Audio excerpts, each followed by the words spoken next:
Good afternoon, ma'am. Good afternoon, classmates. I'm Janice Sidumling, and my partner is Mark Del and De Jose.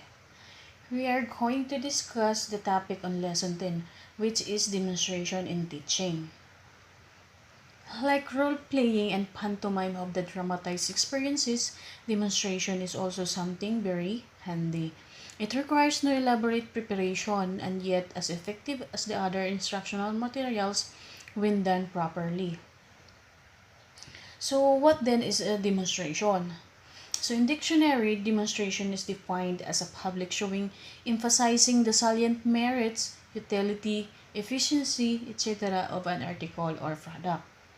So, in demonstrating a new product, the speaker shows the product, tells all the good thing about the product to promote it, and to convince the audience that the product is worth buying.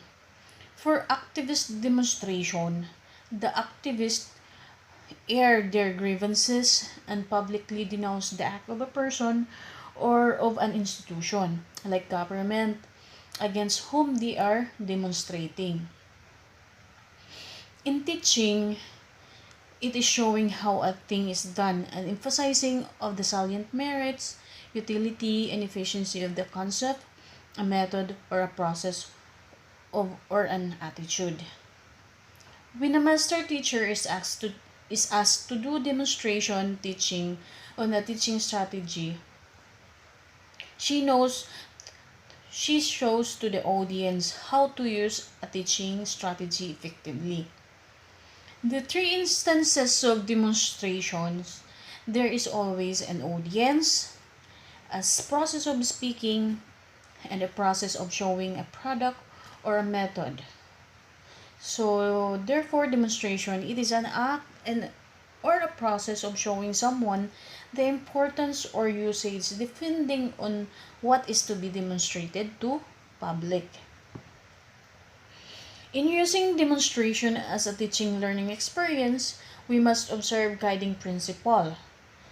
Edgar Dale in 1969 gave at least three guiding principle. So the first one is establish rapport. Greet your student or audience. Make them feel at ease by your warmth and sincerity. Stimulate their interest by making your demonstration and yourself interesting. Sustain their attention. Building a rapport is important to make your audience comfortable and relaxed. Once you have established a rapport, they are now open to suggestion. Then your teaching learning experience is going to be smooth.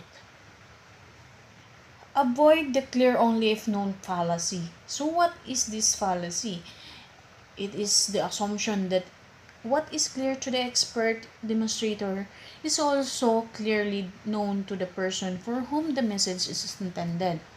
To avoid the fallacy, it is best for the expert demonstrator to assume that his audience knows nothing or a little about what he is intending to demonstrate, for him to be thorough, clear, and detailed in his demonstration, even though to a point of facing the risk of being repetitive.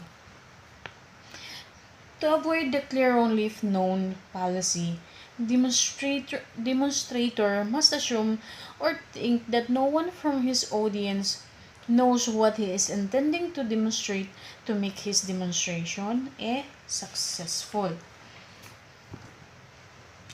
The third one is watch for the key points. So what are the key points? According to Dale in 1996, says there are the ones at which an error is likely to be made, the places at which many people stumble, and where the knocks and tricks of the trade are especially important. The good demonstrator recognizes possible stumbling blocks to the learners and highlighted them in some way. What are usually highlighted are the don'ts of a process or a strategy. So, ito yung napagkakamalang tamang gawin pero hindi pala dapat. So, that is why demonstrator is doing some highlights, all the possible mistakes, error, or the don'ts of a process or a strategy. To ensure that the demonstration works, we ought to plan and prepare very well before we conduct the demonstration.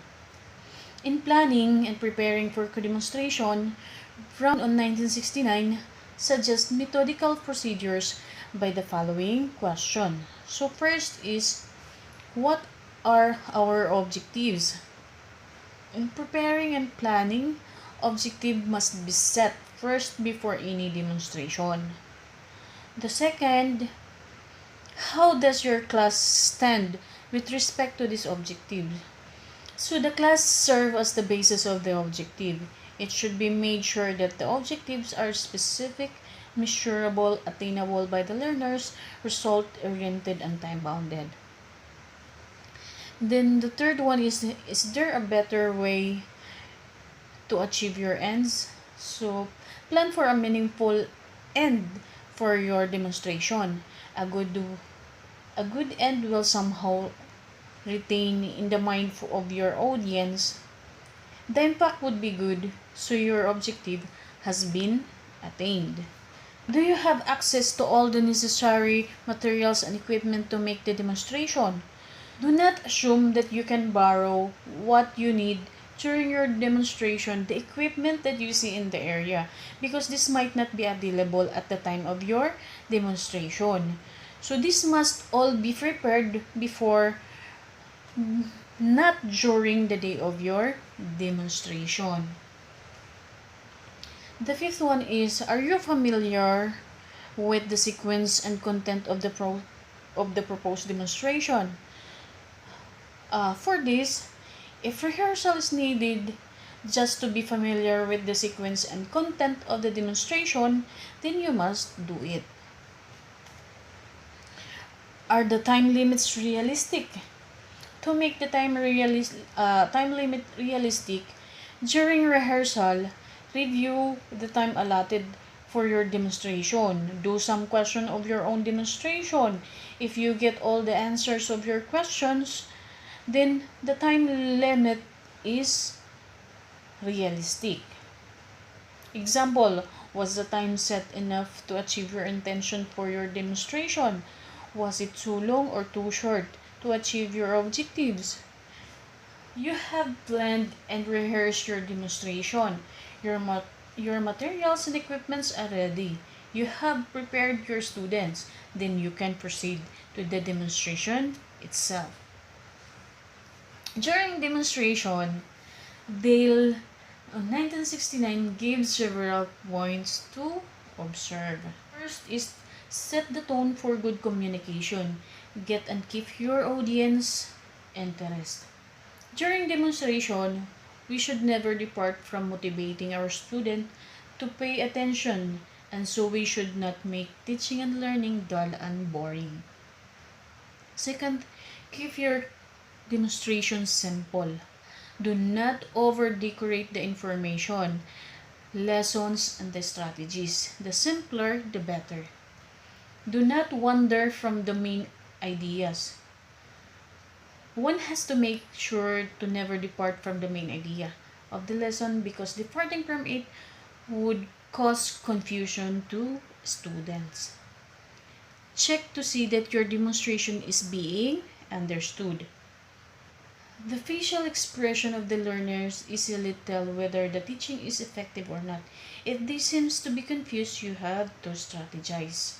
Do not hurry your demonstration. Check to see that your demonstration is being understood. Watch your audience for signs of bewilderment, boredom, or disagreement. The facial expression of the learners easily tell whether the teaching is effective or not. If they seem to be confused, you have to strategize. Number 5 is, do not hurry your demonstration. Asking questions to check understanding can serve as a break. From time to time, it is necessary to ask students if they understood the concept. With this technique, they get to share ideas and observe your explanation. Lack of students participant could mean lack of learning. The sixth one is, do not drag out the demonstration. Interesting things are never drag out. They create their own tempo.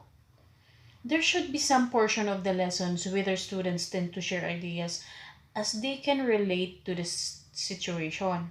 This should be paid attention. As a teacher, you may expound it according to their preference. The seventh one is summarize as you go along and provide a concluding summary. Use the chalkboard, the overhead projector, charts, diagrams, PowerPoint, and whatever other materials are appropriate to synthesize your demonstration. By the end of your demonstration or lesson, it is necessary to wrap up the concept to provide the students an overview of the lesson. So the last one is hand out written materials at the conclusion.